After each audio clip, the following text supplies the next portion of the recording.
E aí galerinha, beleza? Vocês estão bem? Sou Vitor Manuel, professor de História, Colégio GEPAM. E a gente está aqui hoje de volta para a gente continuar nosso assunto para a segunda avaliação, né? Para nosso segundo bimestre. Então, a gente está trabalhando basicamente as transformações da Idade Média para a Idade Moderna. Só lembrando, nós temos 4 períodos na história, que é justamente a Idade Antiga, a Idade Média, a Idade Moderna e a Idade Contemporânea. A gente está trabalhando, como eu te falei, as transformações da Idade Média para a Idade Moderna. No capítulo anterior a gente falou sobre a questão da Reforma Protestante, que foi muito importante, tanto para aquele momento religioso, político e econômico, também como vai ser importante para o nosso conteúdo de hoje, né? E qual seria o nosso conteúdo de hoje? Nós vamos trabalhar aqui justamente a unidade 3, que são as novas formas de pensar o desenvolvimento científico. Pessoal, primeira coisa, a gente tem que lembrar que na Idade Média, a Idade Média vai até o ano de 1453, então na Idade Média nós temos um pensamento muito religioso, nós temos uma temática religiosa para todas as obras de arte, para os grandes escritores, os grandes pintores, eles tinham essa temática, a temática religiosa. Eu já falei para vocês que a religião era algo muito, muito importante para o cotidiano medieval, a postura, como as pessoas falavam, como as pessoas se comportavam, era basicamente tudo determinado pela igreja, no caso a igreja cristã católica. E nós começamos a ter algumas transformações no mundo, que é justamente o que nós vamos chamar de humanismo, por exemplo. O que foi o humanismo? Esse assunto já foi trabalhado. Mas o humanismo é a maior valorização do homem. O homem ele passa a ser ator, um dos atores principais da sua própria história. Até então ele era um coadjuvante, ele era um mero membro da sociedade, uma sociedade totalmente, ou basicamente totalmente religiosa. Então o humanismo vai começar a colocar no pensamento dos homens que ele pode sim construir sua história, que ele pode determinar o seu futuro, pode determinar as suas ações. Então o humanismo ele foi muito importante, não só para as obras do Renascimento cultural, que são aquelas obras e aqueles grandes momentos da cultura artística, onde o homem começa a se expor mais, o corpo humano ele é mais valorizado, as figuras geométricas, a perfeição humana, principalmente do corpo humano, começa a ser valorizado, as obras começam a mostrar muito a figura do ser humano. Eu já cheguei a comentar contigo numa outra oportunidade a questão do Michelangelo, né, que cria a estátua de Davi, o Davi da Bíblia, né, um dos reis hebreus. Nessa estátua ele esculpe o Davi totalmente nu, né, e com todas as vamos dizer assim, os points do corpo humano, né, o corpo humano sendo valorizado.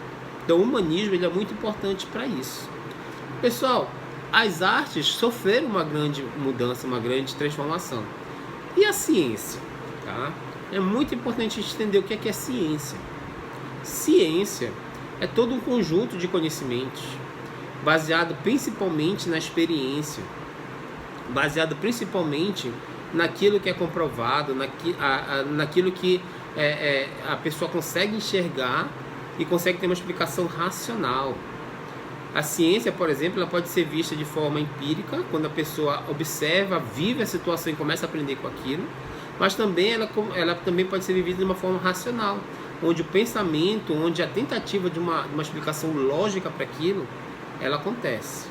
Então a ciência, o renascimento científico, o desenvolvimento da ciência acontece aqui na Idade Moderna, principalmente a partir do século XVI e século XVII. Então, como eu te falei, o pensamento medieval, bastante religioso, tinha alguns modelos, alguns paradigmas, que hoje em dia a gente pode pensar até que são assim, bem errôneos, bem assim, complicado a gente entender como é que eles conseguiam acreditar naquilo. Mas a gente tem que entender também que hoje em dia muito daquilo que a gente vive tem comprovação, tem como comprovar. Naquele tempo eles tinham somente a palavra da igreja, a palavra da religião. O que eu quero falar com isso para ti? Nesse momento, na Idade Média para a Idade Moderna, nós vamos ter o que nós chamamos de pensamento geocêntrico, ou modelo geocêntrico, melhor dizendo. Pessoal, o que seria o modelo geocêntrico? O modelo geocêntrico é um modelo que diz, que explica que a Terra, o nosso planeta, ele era o centro do universo. Então, por essa explicação, a Terra ficava no centro e todos os outros planetas ou astros celestiais giravam em torno da Terra, inclusive o Sol. Então o Sol era apenas mais um astro e a Terra era o centro de tudo. Por que isso se explicava dessa forma? Você já deve ter lido a Bíblia, e na Bíblia você já deve ter lido que a Terra é uma das principais criações divinas. Deus começa, antes mesmo de criar o homem, Deus cria a Terra. Então a Terra foi o início de tudo. Então a partir da Terra que as outras coisas surgiram, vamos dizer assim. Então a Terra, pelo modelo até então explicado, era o centro de tudo, o modelo geocêntrico. Então algumas coisas vão começar a surgir, a ciência começa a se desenvolver e as pessoas começam a pensar diferente. Foi daí, por exemplo, que surgem alguns astrônomos que vão explicar as suas observações. Por exemplo, Nicolau Copérnico foi um dos principais desses astrônomos. Ele conseguiu estudar e conseguiu verificar através da observação celestial que a Terra não era o centro do universo, que a Terra apenas era um planeta junto com outros planetas e que o Sol ele era o centro aqui do nosso sistema que hoje em dia a gente chama de sistema solar.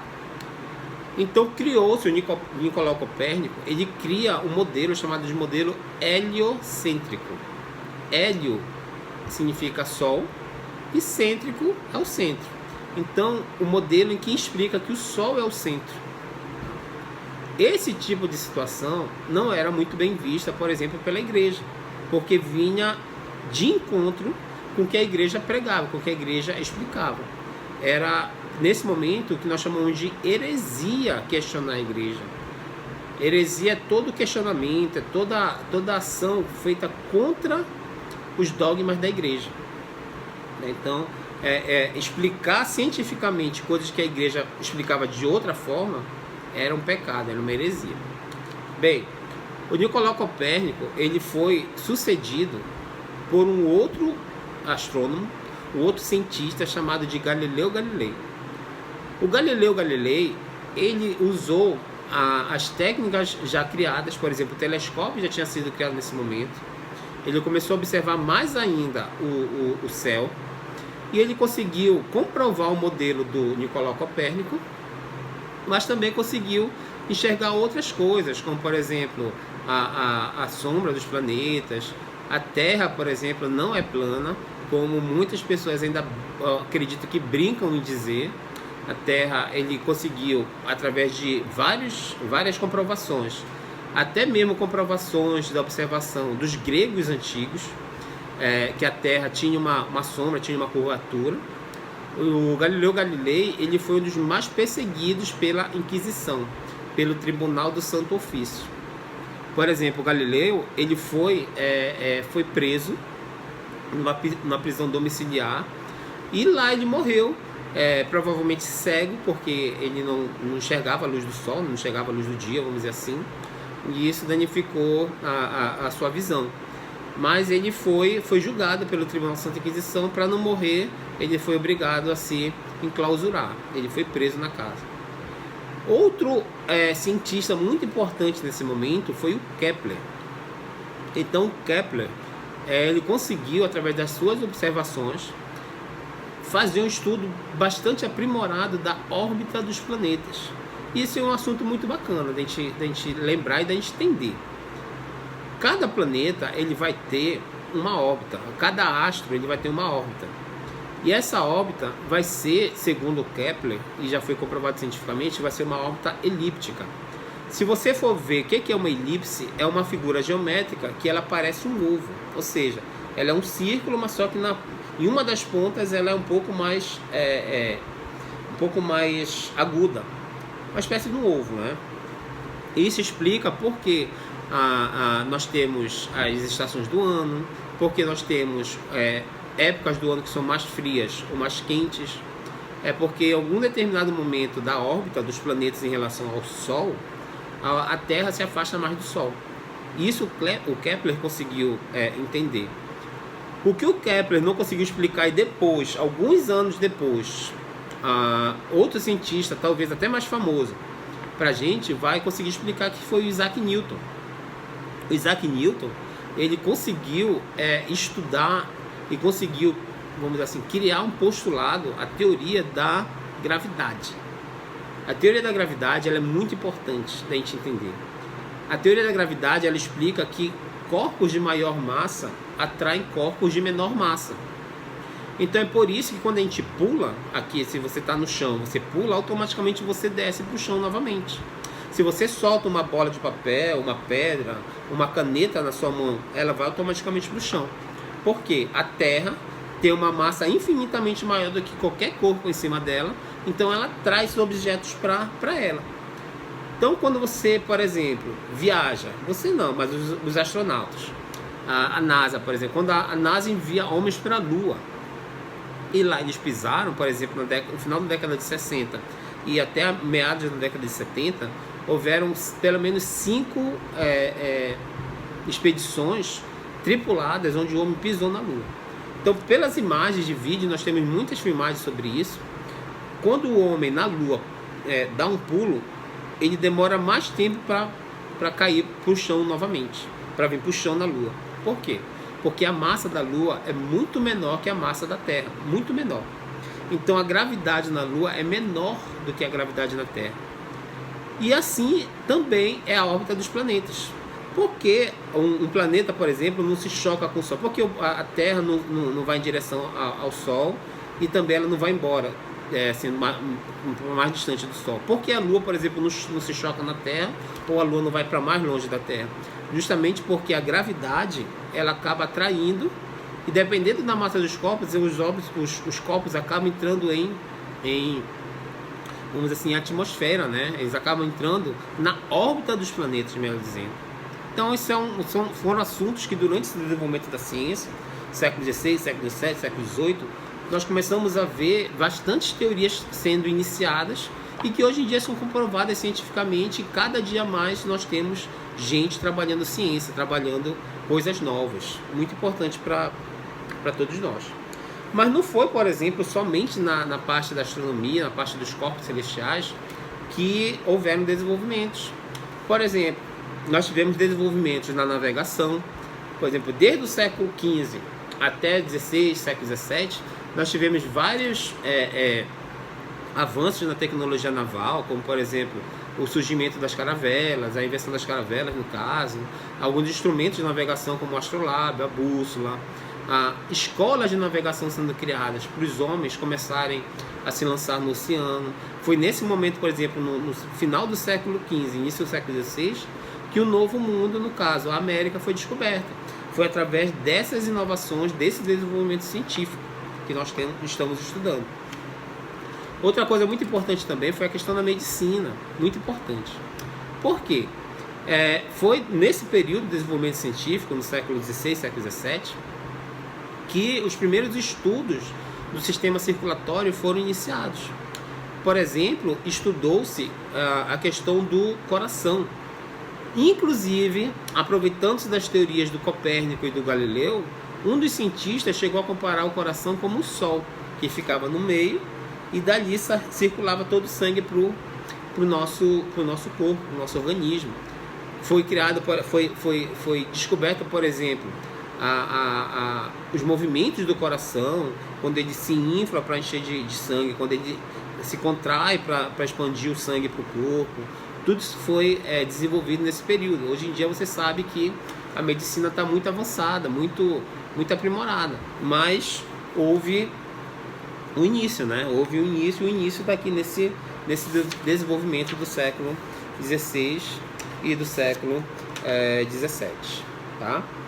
Então, a questão também do estudo das bactérias, estudo de alguns vírus, de algumas doenças também foram iniciadas nesse período, e que hoje em dia, como eu te falei, a gente consegue já criar toda uma estrutura de de curar doenças, de antibióticos, de remédios controlados ou não, que tiveram uma base científica dentro desse processo aqui. Tá? Outra coisa importante também, que a gente tem que determinar nesse momento, é que os estados nacionais, os países, por exemplo, eles vão ser muito importantes. Os reis vão começar a vão se tornar mais presentes dentro do cotidiano. Aquele sistema feudal onde a descentralização acabava não gerando avanços dentro da sociedade, aquilo ali vai praticamente sumir.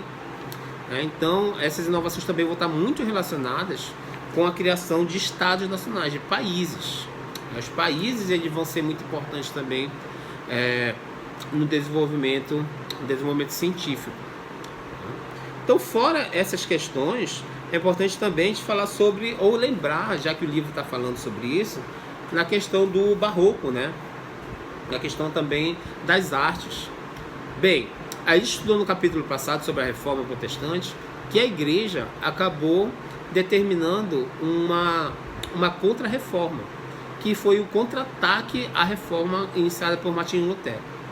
Então criou-se, por exemplo, uma lista de livros proibidos pela Igreja, que foi o Índex. E muitos dos livros criados aqui durante o desenvolvimento científico, muitas leituras criadas aqui nesse momento, foram proibidas pela Igreja.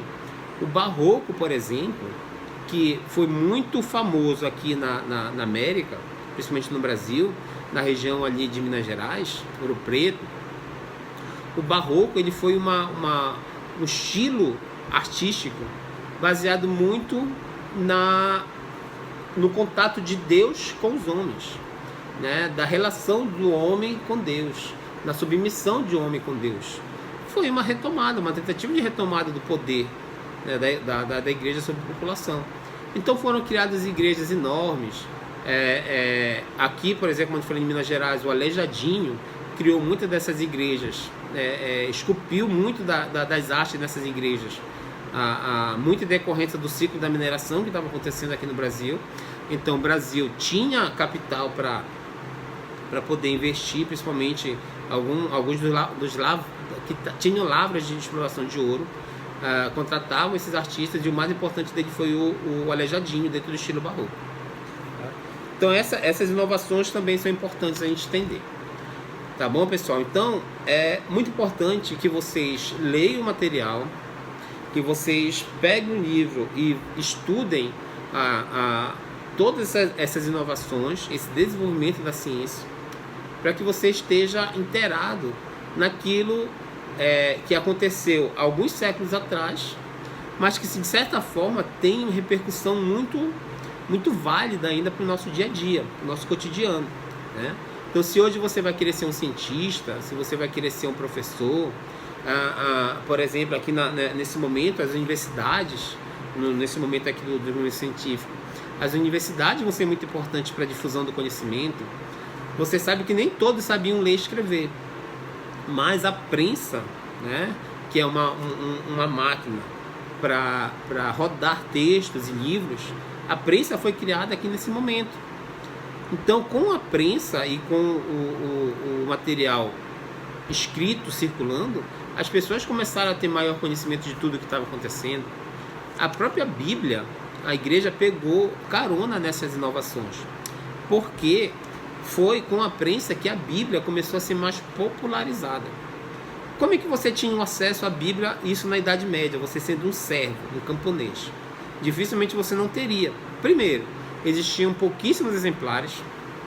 Esses exemplares estavam basicamente guardados nas igrejas e nos templos. E se você, por um acaso, tivesse acesso a essas Bíblias, você não saberia ler. Então, o conhecimento ele acabava sendo, vamos dizer assim, monopolizado. Com as prensas, como eu te falei, divulgação do material escrito, as pessoas começaram a ter mais acesso, as pessoas começaram a tentar ler as Bíblias, os documentos. Então, todo esse processo aqui, ele também foi importante para difusão de informações importantíssimas. No século XVIII, nós vamos ter ali, século XVIII, século XIX, nós vamos ter o iluminismo, por exemplo, que é um assunto que nós vamos trabalhar mais na frente. E o iluminismo ele só foi o sucesso que foi porque muitas pessoas tiveram acesso ao que os pensadores desse movimento acabavam criando, tá? Então, pessoal, leia o material. Eu vou mandar as atividades do capítulo para serem feitas no estudo dirigido. Eu quero que vocês façam e me entreguem no prazo lá que eu vou determinar no material, no documento lá, tá bom? Então fiquem bem, a gente daqui a um tempo se encontra nas salas de aula. Faça a atividade e até uma outra hora, tá bom, pessoal? Valeu!